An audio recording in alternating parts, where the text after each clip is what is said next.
Tidak sesuai rencana, hari ini Su Yin sudah bersiap-siap di teras, tinggal menunggu Chung Ho saja yang tengah mengeluarkan mobil dari garasi. Dengan memakai blus berwarna biru muda yang dipadukan dengan rok berwarna hitam yang agak mengembang, Su Yin tampak begitu anggun. Tali tas berwarna coklat menggantung di pundaknya. Sejak pagi-pagi sekali Su Yin sudah bersiap-siap dengan penampilannya agar Dai Hyun senang melihatnya. Senyuman juga tak terhenti dari bibirnya. "Nona, semoga berhasil," ujar Bibi Xia untuk memberikan semangat kepada Su Yin agar berhasil membuatnya terkejut. "Makasih, Bibi," ujar Su Yin dengan dada yang berdebar-debar sehingga ia menghirup udara dalam-dalam kemudian melepaskannya. Diulanginya beberapa kali agar hatinya benar-benar tenang. Lama tidak bertemu dengan suaminya membuat jantungnya berdetak kencang. Ini seperti seorang remaja yang sudah lama tidak bertemu dengan kekasihnya. Ingat Nona juga harus berjalan dengan hati-hati agar kandungan Nona tetap aman. Bibi Xia tak henti-hentinya mengingatkan Su Yin agar selalu berhati-hati. "Tenang saja, aku pasti akan menjaganya," ucap Su Yin dengan wajah sumringah sembari mengusap perutnya dengan lembut. Tak lama kemudian Chung Ho sudah menunggu Su Yin di depan teras. Su Yin berpamitan terlebih dahulu kepada Bibi Xia. "Hati-hati di jalan," seru Bibi Xia ketika Su Yin sudah masuk ke dalam mobil. Su Yin terus memandang ke sisi kanan dan kiri jalan. Su Yin merasa seperti telah terbebas dari sangkarnya. Sebenarnya Dai Hyun mengizinkannya untuk keluar namun Su Yin sendiri yang tidak menginginkannya. Baginya menenangkan diri berarti dirinya harus jauh dari dunia luar. Semua baik-baik saja sebelum akhirnya tiba-tiba mobil berhenti di tengah jalan. Padahal jarak dari jalan itu ke hotel masih lama. "Chung Ho, kenapa mobilnya?" tanya Su Yin. "Tetaplah di dalam, Nona. Aku akan memeriksanya sebentar," ujar Chung Ho sembari menoleh ke belakang kemudian turun. Chung Ho mulai memeriksa bagian mesin untuk melihat kerusakan yang terjadi. Setelah itu mencoba menghidupkan mobil beberapa kali. Namun mobil tak kunjung mau hidup. Su Yin yang merasa panas segera keluar dari mobil untuk mencari udara segar. Meski ada AC namun Su Yin tidak terlalu menyukainya. Terlebih lagi terkadang Su Yin merasa mual jika menghirup pengharum ruangan. "Nona, saya minta maaf. Sepertinya mobil ini harus dibawa ke bengkel," ujar Chung Ho yang sudah merasa putus asa karena usahanya sia-sia. "Baiklah, kalau begitu aku taksi saja," ujar Su Yin. Ia segera mengambil tasnya yang ada di mobil. Su Yin berjalan agak jauh ke depan untuk menunggu taksi. Kim Soo Hyun melajukan mobilnya dengan kecepatan tinggi karena ia terburu-buru. Ini sudah siang, jangan sampai ia terlambat karena Dai Hyun pasti akan memarahinya. Namun penyebabnya terlambat juga karena harus mengantarkan Jo Yeon Ho ke sekolahnya. Belum lagi setelah drama tadi pagi, Airi meraung-raung tidak jelas. Ia sampai bingung antara iba ataupun muak karena sikapnya sangat berlebihan. Pantas saja saudaranya ingin bercerai, tampaknya sudah bosan dengan semua aktingnya. Jika sampai saudaranya nanti memarahinya maka nanti ia akan marah balik. Karena semua ini juga kesalahannya. Jika tidak, mana mungkin ia bisa datang kesiangan.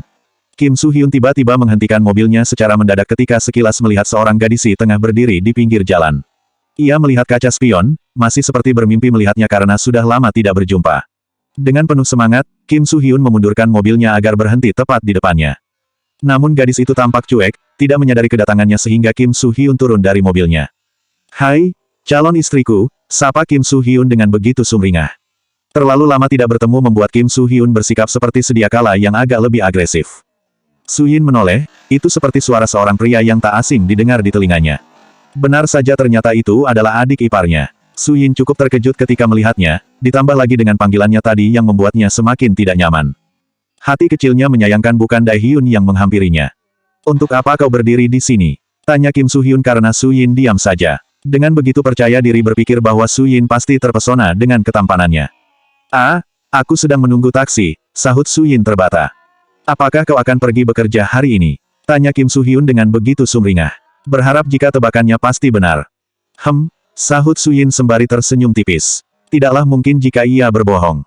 "Masuklah." Dengan cekatan Kim Soo Hyun sudah membukakan pintu mobil penumpang depan untuk Su Yin. Rasanya seperti mimpi bisa bertemu dengan Su Yin di pagi hari seperti ini. Mampu membuat hatinya yang kesal menjadi membaik. Su Yin terpaksa masuk ke dalam mobil Kim Soo Hyun dengan langkah berat. Rencananya tidak sesuai dengan apa yang dia pikirkan. Padahal tadi sudah pagi-pagi bangun tidur agar sampai di hotel lebih dulu dari suaminya. Kini justru harus kesiangan karena mobilnya mendadak mogok. "Su Yin, bagaimana dengan kuliahmu? Apa semuanya berjalan dengan lancar?" tanya Kim Soo Hyun. "Lumayan," sahut Su Yin seraya tersenyum tipis. "Tinggal menunggu pengumuman saja," lanjut Su Yin. Ia bahkan sampai lupa dengan kuliahnya. "Kau pasti kelak bisa menjadi dokter yang hebat," puji Kim Soo Hyun dengan penuh antusias. "Ah, aku juga belum yakin dengan hasilnya. Di sana persaingannya sangat ketat. Mereka pintar-pintar semua, sahut Su Yin yang sedikit mulai putus asa. Ia terlalu percaya diri mendaftar di sana dengan kemampuannya yang tidak seberapa. Mampu kuliah di Seoul National University adalah kebanggaan tersendiri bagi setiap orang karena kampus itu bukanlah main-main. Hampir seluruh warga Korea ingin kuliah di sana karena kelak setelah lulus akan dijamin bisa kerja. Kau juga cukup cerdas untuk kuliah di sana, ujar Dae-hyun. Kim Soo-hyun terus menyemangati Su Yin agar pantang menyerah dan tidak boleh putus asa. Dengan sengaja Kim Soo-hyun memperlambat laju mobilnya agar bisa berduaan dengan Su Yin lebih lama.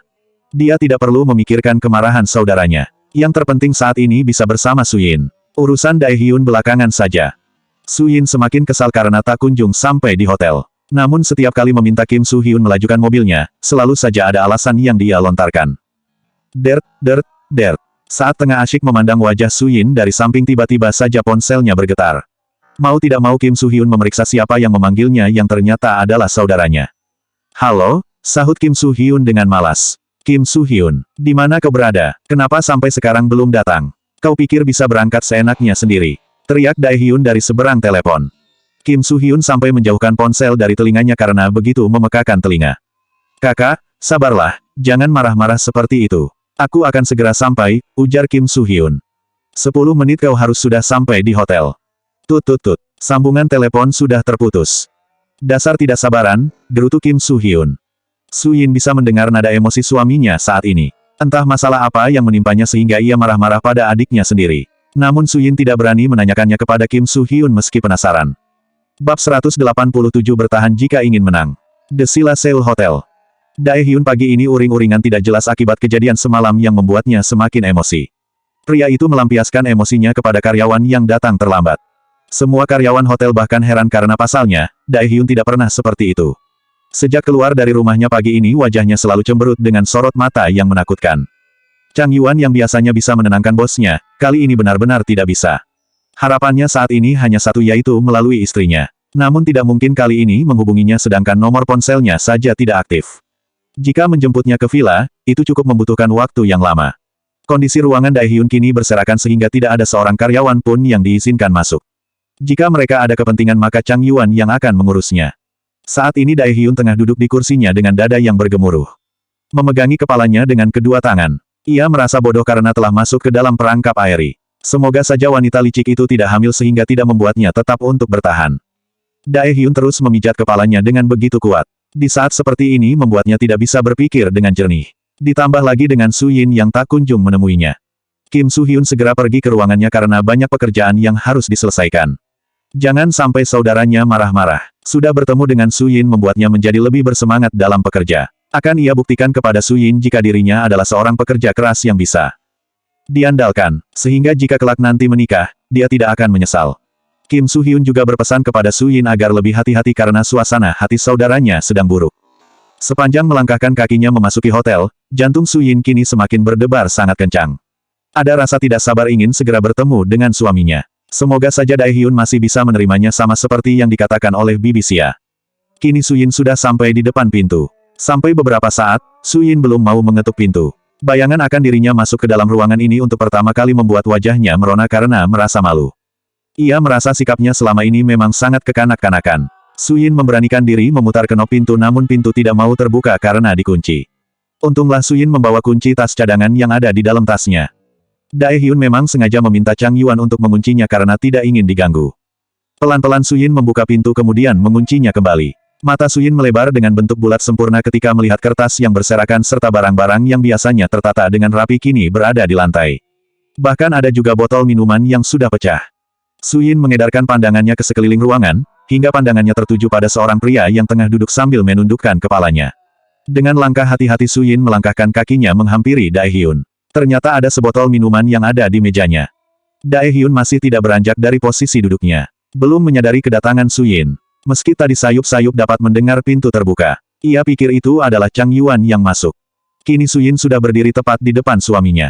Ia begitu tercengang melihat semuanya. Sayang, panggil Su Yin dengan begitu lembut. Ia mencurigai terjadi sesuatu sehingga suaminya seperti ini. Suara yang lembut itu mampu menembus ke dalam pikiran yang sedang berkecamuk. Dae-hyun tetap diam beberapa saat karena ia pikir itu adalah mimpi bisa mendengar suara Su Yin dari dekat. Sayang, apa yang terjadi padamu? Su Yin maju satu langkah lagi ke depan. Pelan-pelan Dae-hyun mendongakkan kepalanya. Ia penasaran apakah suara itu hanya mimpi ataukah nyata. Dengan mata sayu Dai Hyun membuka matanya. Ternyata wajah itu tampak begitu jelas. Su Yin merasakan sesak di dadanya melihat mata Dai Hyun yang sendu serta memerah. Tampak sekali pria itu sepertinya habis minum. Apakah aku bermimpi? Gumam Dai Hyun dengan tidak mengalihkan pandangannya sama sekali dari Su Yin. Jika memang mimpi ia harap jangan pernah untuk terbangun. Sayang, apa yang sebenarnya terjadi padamu? Tanya Su Yin mengulangi pertanyaannya kembali karena Dai Hyun tak kunjung menjawab. Su Yin begitu iba melihat keadaan suaminya sehingga ia berjalan ke sisi Dai Hyun kemudian merengkuh wajahnya. Su Yin menyandarkan kepala Dai Hyun di dadanya. Dai Hyun segera merengkuh pinggang Su Yin yang sudah berada di sisinya. Menghirup aroma tubuh yang selalu ia rindukan. Terlalu senang membuatnya tak mampu mengeluarkan kata-kata saat ini. Apa aku tidak bermimpi melihatmu datang kemari? Ujar Dai Hyun sembari memejamkan matanya. Kenapa kau seperti ini? Sebenarnya apa yang terjadi? Apa kau marah padaku? Tanya Su Yin bertubi-tubi. Dai Hyun terdiam, justru menurunkan kepalanya untuk mencium perut Su Yin. Kau sudah tumbuh besar, ujar Dai Hyun sembari mengusap perut Su Yin. Tanpa menjawab pertanyaan dari istri kecilnya. Su Yin melepaskan Dai Hyun dengan mendorong bahunya agar sedikit menjauh darinya. Katakan padaku kenapa kau seperti ini? Sebenarnya apa yang terjadi? Su Yin begitu cemas melihat suaminya, pasalnya Su Yin tidak pernah melihat Dai Hyun dalam kondisi seperti itu. Apakah kau sudah memaafkanku? Maukah kau memaafkanku lagi? Dai Hyun menatap bola mata Su Yin dalam-dalam dengan penuh kerinduan. Su Yin menganggukkan kepalanya sembari tersenyum penuh kehangatan. Su Yin, wanita licik itu sepertinya akan menjebakku lagi, ucap Dai Hyun dengan lirih sembari mengusap gusar wajahnya. Apa maksudmu? Meski Su Yin paham siapa yang dimaksud olehnya namun Su Yin belum mengerti. Aku sudah mengkhianati kepercayaan darimu, ujar Dai Hyun dengan getir. Lebih baik mengatakan sejujurnya daripada kelak Su Yin mengetahui kemudian membencinya. Airi semalam menjebakku, lanjut Dai Hyun sembari menghela nafas pasrah jika Su Yin akan marah lagi. Lalu, tanya Su Yin sambil mengerutkan keningnya. Kau pasti bisa menebak apa yang selanjutnya terjadi. Jadi itu sebabnya kau seperti ini. Jika dia mengetahui kau seperti ini maka dia pasti akan semakin senang, ujar Su Yin. Kau tidak marah. Dai Hyun cukup tercengang karena Su Yin bersikap biasa saja. Tidak, jika aku marah maka istri tuamu pasti berteriak gembira. Aku yakin jika dia sedang merencanakan sesuatu. Apa kau tidak cemburu? Apa kau sudah tidak mencintaiku lagi? Tanya Dai Hyun. Tidak usah berpikiran macam-macam. Aku yakin kau begitu mencintaku, aku masih percaya akan hal itu. Jika tidak, mana mungkin kau seperti ini? Lihatlah ruangan ini yang terlihat seperti gudang, ujar Su Yin sambil menggelengkan kepalanya. Aku benar-benar tidak bisa berpikir dengan benar karena takut kau menjauhiku lagi, ujar Dai Hyun. Ini sungguh di luar dugaannya, Su Yin bisa bersikap mengerti. Su Yin mulai mengerti jika hubungannya memang membutuhkan pengorbanan. Ia harus bertahan jika ingin menang. Bab 188 sensitif. Ini sungguh di luar dugaan Dai Hyun, setelah membiarkannya untuk menenangkan diri tampaknya Su Yin sedikit berubah. Dai Hyun langsung berdiri kemudian memeluk Su Yin ke dalam dekapannya. Aroma alkohol menusuk indera penciuman Su Yin, membuatnya mual hingga perutnya seperti diaduk-aduk. Dengan sekuat tenaga Su Yin mendorong tubuh Dai Hyun agar menjauhinya. Perutnya sudah tidak tahan sehingga Su Yin berlari ke kamar mandi. Sarapan yang dimakannya pagi tadi terkuras habis. Su Yin mulai khawatir kondisinya akan kembali seperti semula. Mungkin karena tidak pernah memeriksakan lagi kandungannya. Sudah setengah bulan ia tak pernah pergi ke dokter. Padahal bibi Xia selalu mengajaknya. Sayang, apa kau baik-baik saja? Seru Dai Hyun dari luar sembari mengetuk pintu. Ia menempelkan telinganya di pintu. Su Yin keluar setelah membasuh wajahnya. Percuma saja pagi-pagi sudah bersiap-siap agar terlihat perfect, jika pada akhirnya ia mencuci wajahnya sehingga bedaknya langsung luntur. Lipstik tipis yang dipakainya juga kini sudah menghilang. Tolong, jangan terlalu dekat, ucap Su Yin ketika Dai Hyun hendak berjalan mendekatinya. Memangnya kenapa? Tanya Dai Hyun. Tubuhmu sangat bau. Aku tidak tahan dengan aroma alkohol, gerutu Su Yin sembari menutup hidungnya dengan tangan. Baiklah, aku akan membersihkan diri saat ini juga, ujar Dai Hyun. Terlalu bahagia membuatnya lupa jika tadi ia minum alkohol. Dengan langkah kaki yang lebar, Dai Hyun segera masuk ke dalam kamar mandi untuk segera membersihkan diri. Jangan sampai Su Yin berubah pikiran sehingga ia akan kabur. Su Yin mengikuti langkah kaki Dai Hyun pergi ke kamar. Tidak ada yang berubah setelah hampir 1 bulan tidak bekerja. Semuanya tertata dengan rapi. Merasa penasaran, Su Yin membuka lemari pakaian suaminya. Ia begitu terkejut karena isinya sudah penuh. Padahal saat dulu ia menginap di sini pakaiannya hanya beberapa potong. Ketika keluar, Dai Hyun sudah mengganti pakaiannya. Ia tidak ingin Su Yin marah karena pernah ganti pakaian di depannya. Kenapa pakaianmu di sini banyak sekali? Tanya Su Yin sembari mengerutkan keningnya. Ia tidak mengetahui jika suaminya selalu menginap di hotel. Semenjak kau tidak ingin diganggu, aku selalu tidur di sini. Baru semalam aku pulang, sahut Dai Hyun. Ia bahkan menyesal karena semalam telah pulang. Su Yin menutup pintu lemari kembali. Tak disangka jika Dai Hyun benar-benar menepati janjinya untuk tidak mengganggu. Su Yin berjalan ke arah kaca yang tertutup korden untuk melihat pemandangan gedung pencakar langit. Sebenarnya terdapat balkon jika ingin melihatnya dari luar. Namun Su Yin terlalu takut dengan ketinggian. Apa kau tidak merindukanku, sehingga tak ingin memelukku? Ujar Dai Hyun yang belum puas memeluk Su Yin tadi. Bukankah Aeri sudah memelukmu semalam? Sahut Su Yin dengan ekspresi wajah datar. Nadanya seolah-olah jika ia tidak peduli. Mendengar pernyataan istri kecilnya membuat raut wajah Dai Hyun kembali seperti sedia kala.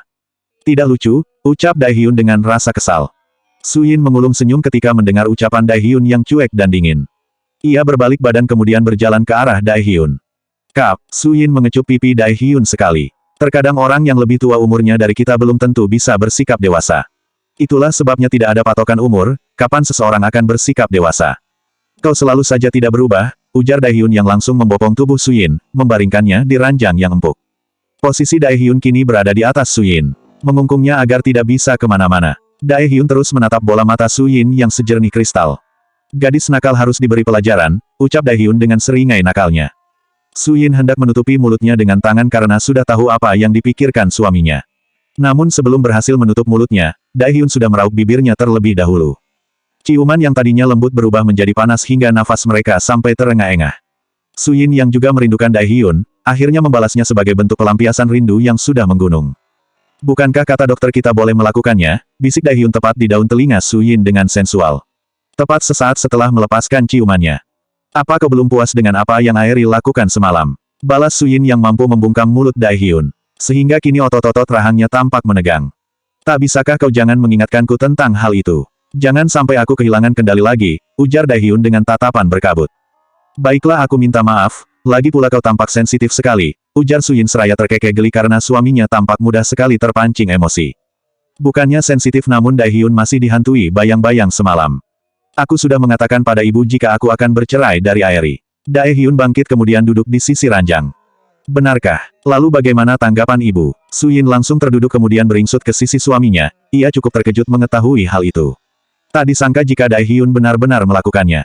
Tentu saja marah, namun aku sudah mengatakan jika aku sudah memikirkannya matang-matang. Tidak ada kecocokan lagi di antara kami, ujar Dai Hyun sembari menghela nafas pelan. Lalu, bagaimana dengan Aeri? Dia mengeluarkan jurus dramatisnya seperti biasa. Aku tidak peduli biarpun semua orang menentangnya. Aku tetap ingin berpisah secepatnya. Setelah semuanya selesai kita akan pergi jauh, ujar Dai Hyun sembari merengkuh punggung istrinya yang ternyata sudah agak melebar. Aku akan menanti sampai hari itu tiba, ucap Su Yin sembari menyandarkan kepalanya di bahu Dai Hyun. Sungguh terasa nyaman. Tubuhmu tampak lebih berisi sekarang, ujar Dai Hyun. Kau pasti akan mengatakan jika aku gendut, ucap Su Yin sambil mencebikkan bibirnya ke depan. Meskipun kau gendut memangnya kenapa? Lagi pula aku tetap mencintaimu sampai kapanpun juga. Meski kau gendut, hitam, ataupun kurus. Rasa sayangku tidak akan pernah berubah, ucap Dai Hyun. Tok tok tok. Tiba-tiba saja terdengar ketukan pintu yang cukup keras. Membuat dua sejoli itu merasa terganggu. Apalagi Dai Hyun yang langsung memasang wajah dinginnya. Mengganggu saja, gerutu Dai Hyun. Padahal sudah mengatakan jika dirinya tidak ingin diganggu. Ayo kita keluar, ajak Su Yin. Sebelum suaminya resmi berpisah dengan Aeri, ia belum ingin hubungannya diketahui oleh orang lain. Di luar, Kim Soo Hyun sudah tidak sabar ingin masuk sehingga dengan keras menggedor pintu. Ada apa? Bukankah sudah kubilang jika ada sesuatu hubungi saja asisten Chang, ujar Dai Hyun dengan nada tidak suka ketika membuka pintu. Mana calon istriku? Jangan sampai kau membuatnya kelelahan karena kau menyuruhnya terlalu bekerja keras, ujar Kim Soo Hyun sembari melongokkan kepalanya ke dalam. Selama dia bekerja sebagai sekretarisku, maka terserah dengan apa yang kulakukan, ujar Dai Hyun dengan ketus. Siang ini ada pertemuan dengan investor baru. Dia ingin bertemu secara langsung dengan direktur hotel ini. Sebaiknya kau cepat pergi sebelum terlambat, usir Kim Soo Hyun. Su Yin, ayo ikut aku sekarang, panggil Dai Hyun karena Su Yin pura-pura tengah membersihkan mejanya. Sebaiknya kau sendirian saja, Su Yin itu cukup lelah, tolak Kim Soo Hyun. Aku tidak peduli, ucap Dai Hyun dengan tegas. Bab 189 istriku bukan barang. Dai Hyun benar-benar tidak membiarkan Kim Soo Hyun untuk mendekati istrinya. Terlebih lagi setelah mengetahui jika mereka berdua dalam satu mobil yang sama ketika berangkat ke hotel pagi tadi. Itu membuat dadanya bergemuruh. Seharusnya yang bertemu dengan Su Yin untuk pertama kali adalah suaminya bukan iparnya. Untunglah alasan Su Yin bisa diterima karena mobilnya yang mogok. Dai Hyun dan Su Yin sudah berada di restoran terlebih dahulu sambil menunggu Tuan Ha Jong datang. Berdasarkan janji yang sudah dibuat, Tua Hajon akan datang 10 menit lagi. Mereka berbincang sambil bersenda gurau. Meski tak sampai berpegangan tangan namun mereka terlihat dekat. Bukan hubungan seperti antara bawahan dan atasan. Para pengunjung yang lain bahkan mengira mereka sepasang kekasih. Tidak menyadari jika sedang diawasi karena tanpa mereka ketahui ada seseorang yang mengawasi tidak jauh dari tempat mereka duduk. Pria bertopi itu mengambil foto mereka dari berbagai sudut yang tampak begitu menarik. Pria bertopi itu bahkan sudah mengambil foto saat Daehyun membukakan pintu untuk Su Yin ketika di parkiran. Dert, dert, dert. Ada sebuah panggilan yang masuk. Ternyata itu adalah pesan dari Chang Yuan. Ada apa, asisten Chang? Tanya Daehyun. Tuan, tolong jaga sikap Anda bersama Nona karena ada seseorang yang tampaknya mengawasi. Anda bisa melihatnya di meja yang terletak di sudut, ujar Chang Yuan. Daehyun mengedarkan pandangannya ke sudut. Ternyata benar ada seorang pria yang bertopi pura-pura tengah memainkan ponselnya. Iya, aku melihatnya. Kau urus dia setelah dia keluar dari restoran, ujar Daehyun. Baik, Tuan. Daehyun curiga jika pria itu adalah suruhan Aeri yang dibayar untuk mengikutinya. Ia tahu jika Aeri bukankah tipe wanita yang mudah menerima. Ada apa? Tanya Su Yin dengan dahi berkerut. Tidak apa, asisten Chang hanya memberitahu jika sebentar lagi Tuan Hajon tiba, ujar Daehyun. Setidaknya ia berbohong demi kebaikan karena tidak ingin Su Yin menjadi cemas. Benar saja, beberapa menit kemudian seorang pria parubaya yang sejak tadi mereka tunggu telah datang bersama seorang asistennya. Selamat datang, Tuan. Daehyun menjabat tangan Tuan Hajon dan asistennya secara bergantian. Begitu pula dengan Su Yin yang mengikuti apa yang dilakukan suaminya. Maaf, kami sedikit terlambat, ujar Hajon sembari melirik Su Yin yang duduk di samping Daehyun. Matanya terus mengamati Su Yin dari atas hingga bawah. Su Yin merasa risih dengan tatapan pria parubaya yang usianya sepertinya sama dengan ayahnya. Ia merasa ada yang tidak beres dengan tatapan itu. Tatapan itu biasa dilakukan oleh pria hidung belang. Daehyun juga menyadari jika tampaknya Hajon tertarik dengan Su Yin. Berdasarkan informasi yang didengarnya, Hajon memang pengusaha yang cukup sukses. Hanya saja kekurangannya adalah dia seringkali bermain dengan wanita muda. Sudah banyak para gadis yang menjadi korbannya. Bisakah kita mulai? Ujar Daehyun sambil berusaha menahan emosinya. Baiklah, tampaknya Anda sudah tidak sabar, ujar Hajon tak mengalihkan pandangannya dari wajah Su Yin. Saya tidak memiliki banyak waktu, ucap Daehyun dengan nada datar. Mereka pun mulai berdiskusi mengenai pembagian keuntungan jika Hajon bekerja sama dengan Daehyun. Pria parubaya itu tampak tertarik namun sepertinya dia menginginkan sesuatu sehingga belum mencapai kesepakatan. Su Yin pamit ke toilet karena sudah sangat tidak nyaman. Baru kali ini diajak Daehyun menemui seseorang yang matanya jelalatan. Su Yin merasa pria itu seolah-olah sedang menelanjanginya. Siapa gadis tadi? Tanya Tuan Hajo sambil memandang ke arah toilet. Sekretarisku, sahut Daehyun singkat. Bisakah aku berkenalan dengannya? Ucap Hajon sembari terkekeh. Bukankah tadi Anda sudah mengetahui siapa namanya? Ujar Daehyun dengan nada sedikit meninggi. Maksudku, bisakah kau memberikannya kepadaku? Ujar Hajon dengan tersenyum miring. Aku akan menginvestasikan seluruh kekayaanku di The Sila Seoul Hotel, dengan barter kau harus menyerahkannya kepadaku, lanjut Hajon secara terus terang. Daehyun menatap tajam ke arah Hajon tanpa peduli jika pria itu akan tersinggung. Kesabarannya kini sudah mulai habis. Dia bukanlah barang. Jika Anda tidak berniat bekerja sama dengan kami itu tidak masalah. Kami bisa mencari orang lain saja, ucap Daehyun dengan nada dingin. Ia tak habis pikir jika pria parubaya itu sangat tidak tahu malu. Ingin sekali meninju wajahnya jika tak mengingat ini di tempat yang begitu ramai. Berapa harga gadis itu? Biarkan aku membayarnya sekarang juga, ujar Hajon dengan seringai liciknya. Jika menginginkan sesuatu, Hajon adalah tipe orang yang harus mendapatkan keinginannya. Bukankah sudah kukatakan jika dia bukan barang? Dia bahkan jauh lebih berharga dengan semua kekayaan yang Anda miliki, ucap Daehyun yang sudah bangkit berdiri sembari tangannya menggebrak meja. Tidak kusangka jika Anda begitu sombong. Baiklah kerjasama kita batal, ujar Tuan Hajon dengan dada yang naik turun menahan amarahnya. Ia merasa sudah dihina oleh Daehyun. Silahkan, aku juga tidak tertarik bekerja sama dengan Anda, balas Daehyun dengan nada dingin. Chang Yuan baru saja menyelesaikan tugasnya untuk mencari tahu siapa pria bertopi tadi sehingga ia datang terlambat. Meski sudah berhasil menghancurkan ponselnya namun Chang Yuan tidak tahu siapa yang menyuruhnya karena pria itu sudah kabur terlebih dahulu. Begitu masuk ke restoran, Chang Yuan cukup terkejut dengan apa yang tengah terjadi. Dengan langkah cepat ia segera menghampiri bosnya karena sepertinya telah terjadi sedikit keributan. Hajon beserta asistennya sudah berdiri hendak pergi, tepat ketika Chang Yuan sudah berdiri di sana. Tuan Hajon, kenapa Anda terburu-buru? Ujar Chang Yuan dengan sopan. Terbiasa mewakili Daehyun, membuatnya sudah bisa mengambil hati dan berhubungan baik dengan para investor. Asisten Chang, maaf kami pergi. Silahkan hubungi aku jika Tuan Daehyun berubah pikiran dengan penawaran yang aku berikan, ujar Hajon yang kemudian pergi meninggalkan restoran. Daehyun terduduk sembari mengusap gusar wajahnya. Kerjasamanya hari ini benar-benar kacau. Chang Yuan sudah bisa menebak apa yang sudah terjadi. Apa Tuan Ha Jong menginginkan Nona? Tebak Chang Yuan. Dasar pria tua bangka yang tidak tahu malu. Sekalipun dia memberikan seluruh uangnya aku tidak akan melepaskan Su Yin, gerutu Daehyun sembari mendengus kesal. Bukankah tadi saya sudah berpesan agar Anda jangan membawa Nona? Ujar Chang Yuan. Jika aku tidak membawanya Kim Su Hyun pasti akan merasa sangat senang, tukas Daehyun. Chang Yuan memijat pelipisnya, menghadapi sikap keras kepala bosnya. Memang apa salahnya jika Su Yin bertemu dengan Kim Su Hyun jika Su Yin tetap memilihnya sebagai suami? Bosnya kini semakin posesif saja. Bab 190 bisa leluasa karena sudah jujur. Su Yin sudah keluar dari kamar mandi. Ia memandang kursi yang sudah kosong serta tidak ada lagi tanda-tanda keberadaan Tuan Ha Jong dengan asistennya. Padahal ia ke toilet tidak begitu lama. Di mana Tuan Ha Jong? Tanya Su Yin sembari mengerutkan keningnya. Dia baru saja pergi, sahut Daehyun seraya tersenyum. Lalu, bagaimana dengan kerjasamanya? Tanya Su Yin. Sudah tidak usah dipikirkan. Masih banyak orang yang bersedia berinvestasi di hotel kita, ujar Daehyun. Chang Yuan sebenarnya menyesalkan kerjasama itu tidak berjalan dengan baik. Tapi harus bagaimana lagi semua sudah terlanjur, jika saja ia yang datang mungkin semuanya akan berjalan dengan lancar. Ia segera pamit untuk kembali ke hotel karena banyak pekerjaan yang harus diselesaikan. Tinggallah Daehyun dan Su Yin yang sudah kembali duduk di kursi masing-masing. Lebih baik kita pulang saja, hari ini kau belum istirahat, ujar Daehyun. Ia tidak ingin istrinya kelelahan. Aku bosan berada di rumah terus, ujar Su Yin. Waktu masih terlalu siang untuk kembali ke rumah.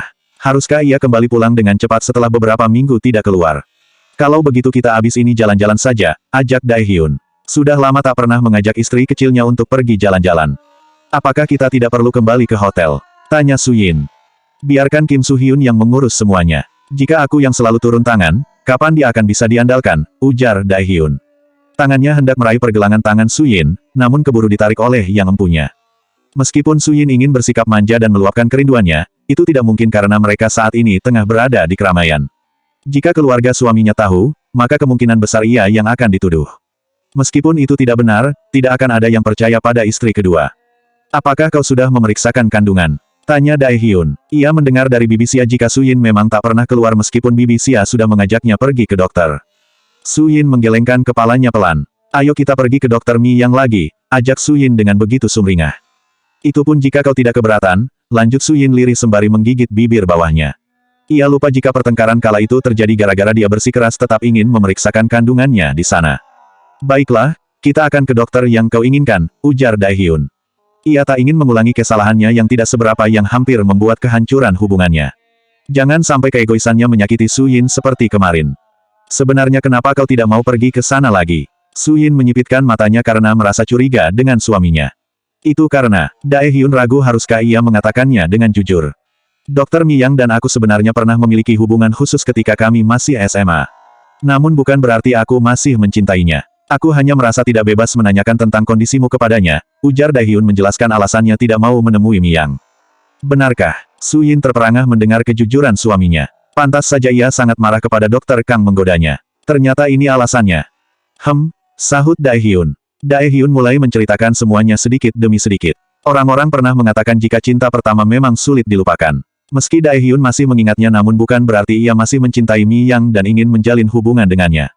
Ia tidak ingin orang lain salah paham. Yang lalu biarlah berlalu. Lebih berkata jujur sekarang, tidak baik jika Su Yin mengetahui dari orang lain. Lagi pula sekarang Su Yin sudah sedikit berubah, mungkin sedikit dewasa. Apakah kau masih ingin datang ke sana? Tanya Daehyun setelah menyelesaikan sedikit ceritanya. Ujar Su Yin sambil terus berpikir dengan pernyataan suaminya. Aku ingin tetap ke sana saja. Lagi pula memangnya kenapa jika dia mantanmu? Yang terpenting sekarang ini, kau sudah menjadi milikku, ujar Su Yin. Daehyun hanya bisa menghela nafas pasrah. Jika itu yang diinginkan oleh istrinya maka tidak masalah. Yang penting sudah berkata jujur sehingga tidak akan ada lagi kesalahpahaman di kemudian hari. Ya sudah, ayo sekarang kita berangkat, ajak Daehyun. Su Yin terus mengikuti langkah Daehyun di belakangnya sampai masuk ke dalam mobil. Rumah sakit bersalin Pyongyang. Untunglah tidak ada dokter Kang di sana sehingga Daehyun bisa leluasa menanyakan tentang keadaan Su Yin pada Miyang. Bagaimana dengan istriku dan bayinya? Apakah semuanya baik-baik saja? Tanya Daehyun setelah Miyang melakukan pemeriksaan terhadap Su Yin. Miyang tertegun sejenak mendengar Daehyun menyebut Su Yin dengan istriku. Ia merasa iri dengan Su Yin yang diperlukan dengan begitu baik oleh Daehyun. Seandainya saja dia yang kini berada di posisinya pastilah akan menjadi seorang wanita yang paling bahagia. Mi Yang. Daehyun menggerakkan telapak tangannya di depan Mi Yang untuk menyadarkan lamunannya. Mi Yang segera tersadar. Maaf, ujar Mi Yang sedikit gugup. Kondisi istrimu dan bayinya baik-baik saja, ujarnya. Dokter Mi Yang, tolong ceritakan pengalaman Anda. Bagaimana rasanya saat hamil besar? Tanya Suyin dengan begitu antusias. Dokter Mi Yang tersenyum kecut mendengarkan pertanyaan Suyin yang cukup membuat ulu hatinya terasa nyeri. Aku belum pernah mengandung, sahut Mi Yang dengan wajah sendu. Dokter Mi, aku sungguh minta maaf, ujar Suyin sembari menggenggam tangan Mi Yang di meja.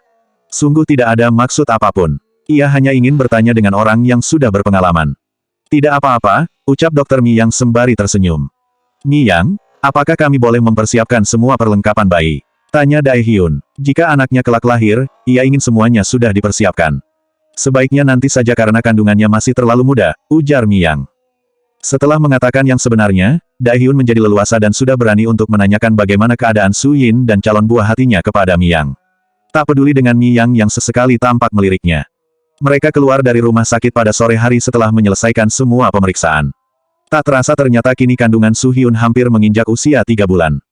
Ada kecemasan di hati Suyin. Tak mungkin jika nanti perutnya semakin membesar bisa keluar dengan bebas. Ada kebahagiaan serta kekhawatiran di hatinya.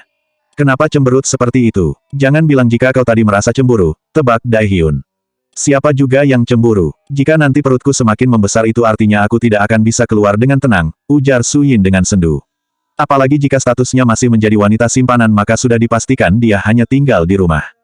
Tentu saja, karena kau sudah menjadi nyonya Daehyun yang terhormat. Tidak mungkin aku mengizinkanmu pergi bekerja. Kau hanya duduk di rumah dan menyambut suamimu yang pulang dengan senyuman, ujar Daehyun sembari tersenyum bahagia. Membayangkannya saja sudah mampu mengobati rasa kesalnya semalam. Sungguh tidak sabar menanti hari di mana Daehyun akan mengumumkan hubungan mereka kepada semua orang. Bukan itu, maksudnya tidak mungkin aku kuliah jika aku hamil besar, ujar Suyin sembari mencebikkan bibirnya. Tidak masalah, kau bisa menundanya hingga kau selesai melahirkan dan kondisimu sudah pulih. Sekarang kau hanya harus merasa bahagia seperti yang dikatakan oleh Mi Yang, ujar Daehyun. Baiklah, ucap Suyin untuk menyetujui jika dirinya akan berusaha untuk selalu bahagia. Sesuai permintaan Suyin, sore ini juga mereka melanjutkan untuk pergi jalan-jalan di sekitar Seoul. Selanjutnya bab 191 bersamamu saja sudah romantis.